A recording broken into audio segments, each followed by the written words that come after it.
வணக்கங்க. இன்னைக்கு நான் ராகி மாவுல ஒரு ஸ்வீட் ரெசிபி தாங்க செய்ய போறேன். இந்த ரெசிபி நம்ம சர்க்கரை சேர்க்க போறது இல்லைங்க. வெல்லம் தான் சேர்த்து செய்ய போறோம். இது ஒரு ஹெல்த்தியான ஸ்வீட்டுங்க. நீங்க கண்டிப்பா வீட்ல செய்து பாருங்க. வாங்க ரெசிபி எப்படி செய்யுதுன்னு பார்க்கலாம். முதல்ல இந்த மாதிரி பாத்திரம் எடுத்துட்டு நெய் தடவிக்கலாம். கேக் ட்ரே அப்படி இல்லைன்னா தட்டுல கூட நெய் தடவி வச்சுக்கோங்க. ஸ்டவ் பற்ற வச்சுட்டு இந்த மாதிரி ஒரு பேன் வச்சுக்கலாம் ஸ்டவ்ல. இதுல 1 டேபிள் ஸ்பூன் அளவு நெய் இல்லைன்னா நல்லெண்ணெய் சேர்த்துக்கலாம். இதுல முந்திரி கொஞ்சம் சேர்த்து வறுத்துட்டு ஒரு கிண்ணத்துல எடுத்து வச்சுக்கலாம். முந்திரி வறுத்து எடுத்து அதே நெய்ல கொஞ்சமா எள்ளு சேர்த்துக்கலாம். எள்ளு ஆப்ஷன் தான், உங்களுக்கு வேணாம்னா ஸ்கிப் பண்ணிடலாம். இப்ப இதுல 1 கப் ராகி மாவு சேர்த்துக்கலாம். ஸ்டவ்வை ஸ்லோ ஃப்ளேம்லயே வச்சுட்டு நல்லா வறுத்துக்கலாம். ராகி மாவு பச்சை வாசனை போற அளவுக்கு நல்லா வறுத்து எடுத்துக்கலாம். ஸ்டவ்வை ஸ்லோ ஃப்ளேம்லயே தான் வச்சிருக்கணும். ராகி மாவு நல்லா வெந்து வர வாசனை உங்களுக்கு தெரியும். இப்ப ஏலக்காய் கொஞ்சம் சேர்த்துக்கலாம். இப்ப நல்லா பச்சை வாசனை போயிடுச்சு. மாவு நல்லா வறுபட்டு இருக்கு.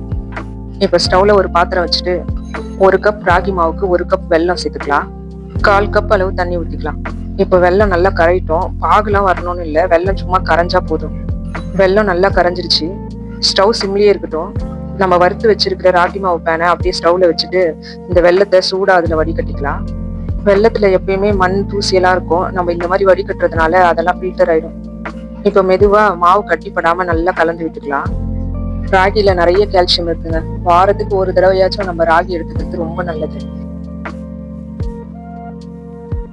கட்டி இல்லாம நல்லா கலந்து விட்டாச்சு. இப்ப நல்லெண்ணெய் 2 ஸ்பூன் சேர்த்துக்கிறேன். பேன்ல ஒட்டாம இந்த மாதிரி கலந்து விட்டுக்கிட்டே இருங்க. நம்ம இந்த மாதிரி நான்ஸ்டிக் பாத்திரமா யூஸ் பண்ணும்போது நல்லா ஒட்டாம ஈஸியா வரும். ஸ்டவ் சிம்ல தான் இருக்கணும். இந்த மாதிரி கலந்து விட்டுக்கலாம். உங்களுக்கு தேவைன்னா 1 ஸ்பூன் நெய் கூட சேர்த்துக்கோங்க. நான் வறுத்து வச்சிருக்க முந்திரியில கொஞ்சம் முந்திரி இதுல சேர்த்துக்கிறேன். இப்ப பேன்ல ஒட்டாம நல்லா சுருண்டு வந்துருச்சு பாருங்க. இந்த ஸ்டேஜ்ல நம்ம ஸ்டவ் ஆஃப் பண்ணிடலாம். நெய் தடவி வச்சிருக்கிற ட்ரேல இப்ப இதை ஊத்திட்டு அப்படியே செட் பண்ணிக்கலாம்.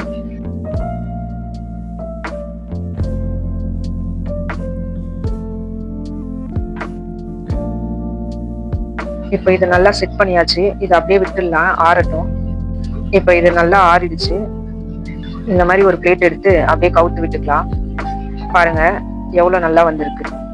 அவ்வளவுதாங்க, ஒரு சூப்பரான ராகி ஸ்வீட் ரெடி. நன்றி. அடுத்த ஒரு நல்ல ரெசிபியோட சந்திக்கலாங்க.